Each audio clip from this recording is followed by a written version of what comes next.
अस्सलाम वालेकुम रहमतुल्लाहि व बरकातुहू। मैं डॉक्टर काजी, आपका भाई, आपका खादिम, आपका खैर खा और आपका हज 2026 का बेस्ट गाइड अल्हम्दुलिल्लाह खुशामदीद करता हूँ तमाम प्यारे मिठाई भाई बहन बुजुर्गों के इस वीडियो में। जिस तरह से आप जानते हैं कि अल्हम्दुलिल्लाह आपने हज एप्लीकेशन जमा करवा दी हैं और अब आप हज 2026 की तैयारी, उसके मनासिक सीखने के ऊपर फोकस कर रहे हैं। उसके साथ साथ याद रखें कि हज ना सिर्फ एक जिस्मानी सफ़र है बल्कि रूहानी सफ़र भी है, इनकलाब का सफ़र भी है और पाकीज़गी का सफ़र भी है। तो मैं आपको अपने प्रैक्टिकल एक्सपीरियंस हज 2025 के एक्सपीरियंस से बताता चलूं कि हज 2025 में बहुत ज़्यादा ऐसे प्यारे मिठाई भाई बहन बुजुर्ग जो मदीना शरीफ में मौजूद थे और मक्का शरीफ में मौजूद थे, वहाँ पे उन्हें जो पाकीज़गी के हवाले से और तहारत के हवाले से बहुत ज़्यादा चैलेंजेस का सामना करना पड़ा।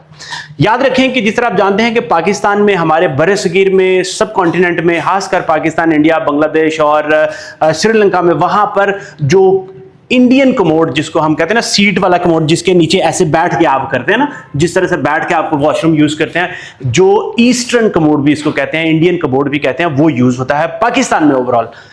और जब आप मदीना शरीफ में जाते हैं, जब आप सऊदी अरब में जाते हैं, तो वहां पे आपको अक्सर वेस्टर्न कमोड इस्तेमाल करना पड़ता है। याद रखें कि वेस्टर्न कमोड ना सिर्फ सऊदी अरब में इस्तेमाल होता है बल्कि दुनिया के बाकी ममालिक में भी यही कमोड इस्तेमाल होता है, जिस तरह से आप ये देख रहे हैं। ठीक है जी, ये वेस्टर्न कमोड, ये हमारे जब वहां पे प्यारे मिठाई भाई बहन बुजुर्ग जाते हैं तो उन्हें चैलेंज आता है।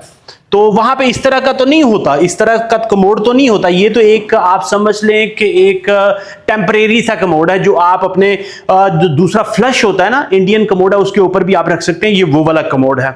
तो याद रखें कि वो तमाम हुज्जाज जो हज 2026 के सफर पर जा रहे हैं या उम्रा की प्लानिंग कर रहे हैं, तो वहां पे आपको होटलों में जो वेस्टर्न कमोड ही मिलेंगे, इस तरह के कमोड ही मिलेंगे। अब ये तो वैसे प्लास्टिक के हैं, चेयर्स हैं, सिरामिक कमोड आपको वहां पे फिक्स्ड लगे होते हैं, वो आपको मिलेंगे। तो इसलिए मैं आपको ये बताता चलूं कि आप बाकी तैयारी के साथ साथ इस तरह के एक कमोड को जरूर आप अपने पास लेके अपने घर पे लेके रखें। ये देखिए, ये प्लास्टिक का बना हुआ है, चेयर की तरह बना हुआ है। इसको आप बिल्कुल, इसकी आप इस्तेमाल करने की प्रैक्टिस कर लेंगे तो आपको वहां पर हज के सफर में, पाकीज़गी में, तहारत में बहुत ज्यादा आसानी होगी। इस्तेमाल आप जिस तरह से देखते हैं, इस बिल्कुल याद रखें कि इसको मैं आपको, अगर आपके घर के अंदर ये कमोड है तो आपको पता है कि आपने उसको किस तरह से इस्तेमाल करना है। आपके पर्सनल वॉशरूम में है, आप उसकी सफाई सुथराई तो ऑब्वियसली करते होंगे। आप इसको टिश्यू से भी साफ कर सकते हैं। आपके पास अगर कोई सैनिटाइजर है उसके साथ भी आप इसको साफ कर सकते हैं, इसलिए उसमें तो आपको कोई चैलेंज का सामना बिल्कुल भी नहीं करना होगा। मगर अगर आप कोई किसी पब्लिक वॉशरूम में जाते हैं तो वहां पे आपको ऑब्वियसली चैलेंज का सामना करना पड़ेगा। याद रखें कि अगर आप अपने घर में इस्तेमाल करें तो फिर आपके पास ऑब्वियसली आपके पास वॉशरूम में टिश्यू बॉक्स भी होगा, आप टिश्यू को भी इस्तेमाल कर सकते हैं इसको क्लीन करने के लिए। और आपने याद रखें कि इसको अब इस्तेमाल करने का तरीका मैं आपको बता देता हूं। आपने जब इस्तेमाल करना है, आपने सबसे पहले जाएंगे तो इसके ऊपर ये ढक्कन लगा हुआ है, ठीक है नी, ये इसके ऊपर ढक्कन लगा हुआ है। आपने इसको उठाना है। इसको उठाने के बाद ये जरा क्लोज करके दिखाएं जी प्लीज, जरा आप इसको दिखाएंगे।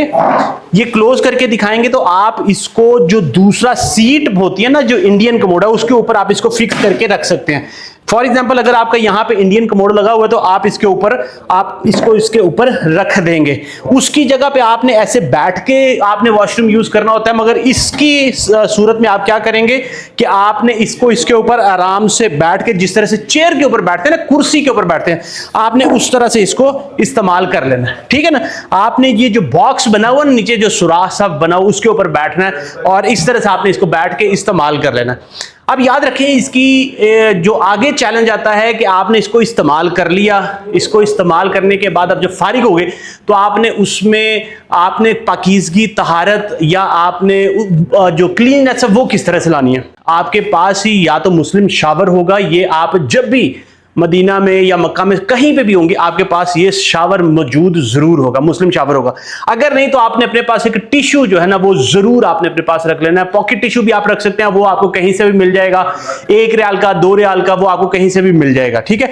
पॉकेट टिश्यू से आप टिश्यू से पहले क्लीन कर सकते हैं, अपना ड्राई साफ कर सकते हैं। उसके बाद आपने मुस्लिम शावर है या पानी का बंदोबस्त है या लोटे भी वहां पे होते हैं सऊदीया में, आप लोटे भी इस्तेमाल करके अपना क्लीन कर सकते हैं। आप पीछे से भी क्लीन कर लेंगे इस तरह से करके, ठीक है जी, पीछे से भी और आगे से भी आपने इस तरह से करके उसको क्लीन कर लिया। इस तरह से आपके बाद टिश्यू होगा, टिश्यू से आपने ड्राई करके इसको आसान तरीके से फारिग होने के बाद आप उठेंगे।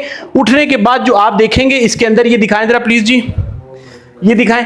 आप जब देखेंगे तो अंदर से इसके बिल्कुल क्लीन है, ठीक है। तो आपका जो फुजला होगा वो नीचे से बिल्कुल इंडियन कमोड की तरह यहां से नीचे निकल जाएगा। ये अगर आपने घर पे रखा हुआ है निकल जाएगा। उसके बाद आपने इसको टिश्यू से कोशिश करनी है कि आप इसको आसान तरीके से टिश्यू से वॉश क्लीन कर लें, साफ कर लें। और अगर पानी का बंदोबस्त हो तो आप इसको पानी से भी धो सकते हैं, कोई प्रॉब्लम नहीं है, ठीक है। उसके बाद इस्तेमाल करने के बाद अगर आप इसको पोर्टेबल को इस्तेमाल करें तो फिर पीछे टैंकी लगी होगी, टैंकी से आप उसको फ्लश कर सकते हैं ताकि आपको बिल्कुल भी आसान तरीके से इस्तेमाल करने में कोई परेशानी ना हो, ठीक है जी।